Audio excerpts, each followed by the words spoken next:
Salutations, everyone. This is Razor bringing you guys some team deathmatch on the freight train. All aboard with the Vector CQB red dot grip. Kill streaks on the right. Freights. It's all about this building right here. The 3-story warehouse. This guy's hiding. I wallbang his ass without armor piercing because I am indeed a boss. And he just couldn't handle what I was dishing out. Their whole team couldn't, but that wouldn't stop them from trying.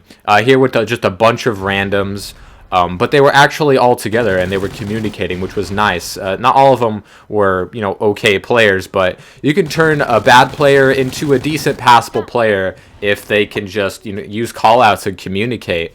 I wasn't communicating with them because I was too busy carrying this damn team.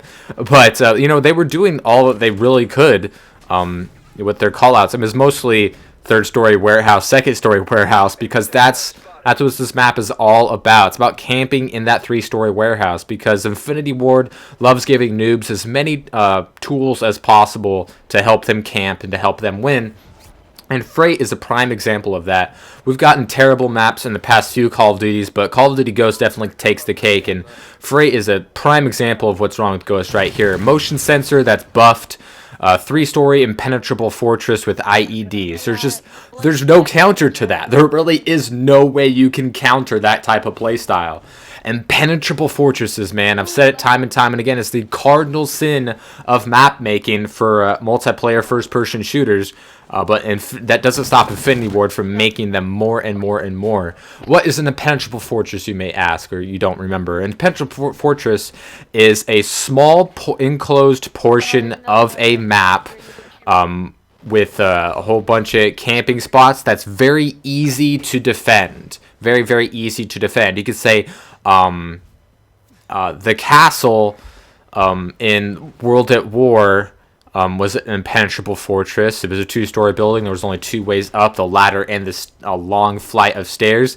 Very, very easy to defend. You just camp out the perch and take care of business. You take a look at, what was that? It was that construction map in Modern Warfare 3. I'm not very good with names when it comes to older CODs for the most part. But Hard Hat, that was it, Hard Hat. Hard Hat had an impenetrable fortress, the very middle of the map. You had a couple people camping there, and the only 3 ways to get there were very, very long hallways. And long hallways are super easy to defend because you can't flank a long hallway because it takes a while to traverse that, 50, 60, 70, 110 feet, however long those hallways are. They're very, very easy to defend, which makes it an impenetrable fortress. You just camp these long hallways, and that's the only way to get to them. And there's no way to counter an impenetrable fortress. You just got to count on the enemy making mistakes. This guy is doing the drive-through. He wants a little sandwich, a little more than that. You get some lead. How about that, buddy? That'll finish the job out for you. Go to the dollar menu, pick you up a little K7 right here. I'll pick that up for you, guy, and thank you. You're gone too. And you just gotta hopefully pick off the stragglers, and just live off of the foods, the table scraps. The people who aren't camping, maybe they're trying to get there, but you keep killing them. Those are the guys that you got to. Those are the bread and butter of your game. If you are going up against, I don't even know if these guys were a full team, but it doesn't really matter because when 5 or 6 campers get into a team, they're basically a full team because they all have the same strategy, camp in the same spot. And as you can see right there with the welfare wall hack streak, the entire enemy team is in that warehouse. And I'm just here trying to pick off the stragglers, make sure they can't get back there because I know that's where they want to go. That's where they're safe. That's they feel like that's their mother's womb. That's the only place they feel comfortable and warm in. So I just got to make sure that they can't get back there. That's really the only strategy that you can implement in this case because sure they're going to be bad players, so they'll make mistakes. They'll every now and again they'll not check a door or a window or something, but for the most part, they're going to win all of those gunfights because they're going to be very unbalanced gunfights. And sure, you have some people hiding in windows and stuff, which is more common in other game modes. But when it comes to team deathmatch, kill confirmed, and the majority of players in other matches, doesn't matter if it's domination or blitz or or what have you, they'll mostly camp in the same spots because that's how they can get the most kills without, dying so often.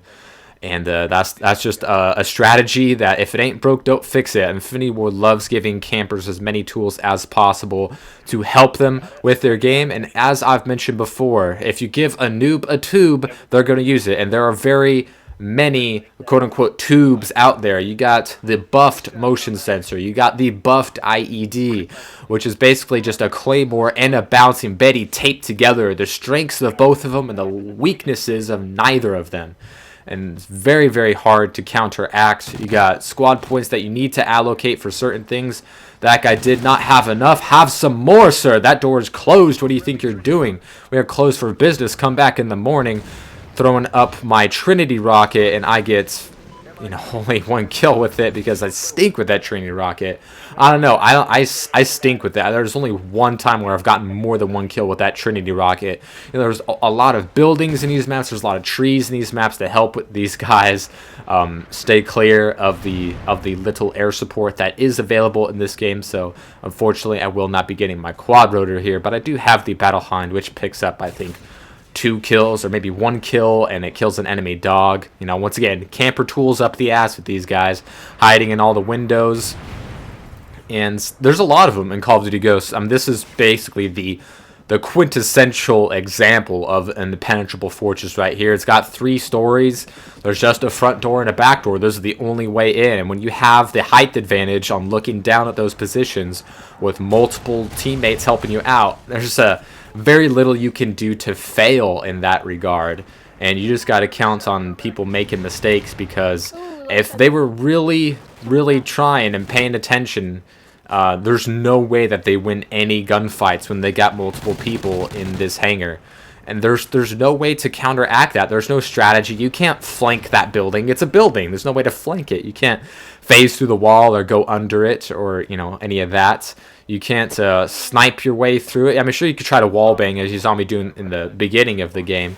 But that's only going to get you so many lucky kills before everything is said and done. So, the good thing about it is the people that implement these campy strategies are not going to be very bright, very, they're not going to be very good at observation skills. So you just kind of have to take advantage of their weaknesses. And they have plenty of them, but when Infinity Ward puts them in these impenetrable fortresses, there's not a whole lot that you can do to counteract it, unfortunately. Got the last kill right here, all to myself.